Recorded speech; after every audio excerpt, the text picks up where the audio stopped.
حضرت انس بن نضر رضی اللہ عنہ ایک ایسے صحابی تھے جو بدر کی لڑائی میں شریک نہیں ہو سکے تھے۔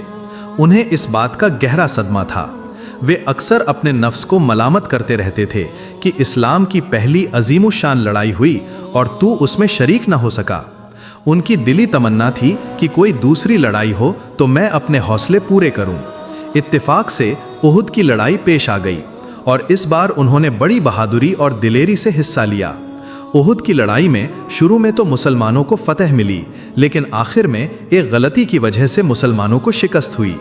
وہ غلطی یہ تھی کہ حضور اکرم صلی اللہ علیہ وسلم نے کچھ صحابہ کو ایک خاص جگہ پر مقرر فرمایا تھا اور تاکید کی تھی، تم لوگ جب تک میں نہ کہوں اس جگہ سے مت ہٹنا، کیونکہ وہاں سے دشمن کے اچانک حملہ کرنے کا اندیشہ تھا۔ لیکن جب مسلمانوں کو شروع میں فتح ہوتی دکھی اور کافر بھاگتے نظر آئے تو وہ لوگ یہ سمجھ کر اپنی جگہ سے ہٹ گئے کہ اب جنگ ختم ہو چکی ہے۔ انہوں نے غنیمت کا مال حاصل کرنے کے لیے پیچھا کرنا بہتر سمجھا۔ حالانکہ ان کے سردار نے روکا اور کہا، حضور صلی اللہ علیہ وسلم نے منع فرمایا تھا، لیکن انہوں نے یہ سمجھا کہ حضور کا ارشاد صرف لڑائی کے وقت تک تھا اور میدان میں پہنچ گئے۔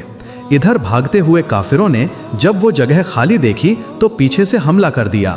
مسلمان بے فکر تھے، اچانک اس بے خبری کے حملے سے پریشان ہو گئے اور چاروں طرف سے کافروں کے گھیرے میں آ گئے۔ ہر کوئی ادھر ادھر بھاگ رہا تھا۔ حضرت انس رضی اللہ عنہ نے یہ منظر دیکھا اور دیکھا کہ سامنے سے حضرت سعد بن معاذ رضی اللہ عنہ آ رہے ہیں۔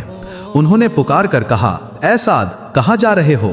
خدا کی قسم، جنت کی خوشبو احد کے پہاڑ سے آ رہی ہے۔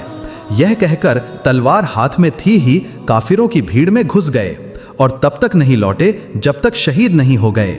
جب شہادت کے بعد ان کا شریر دیکھا گیا تو وہ چھلنی تھا۔ 80 سے زیادہ زخم تیروں اور تلواروں کے ان کے بدن پر تھے۔ کوئی پہچان نہ سکا۔ آخر ان کی بہن نے ان کے ہاتھ کی انگلیوں کے پوروں سے انہیں پہچانا۔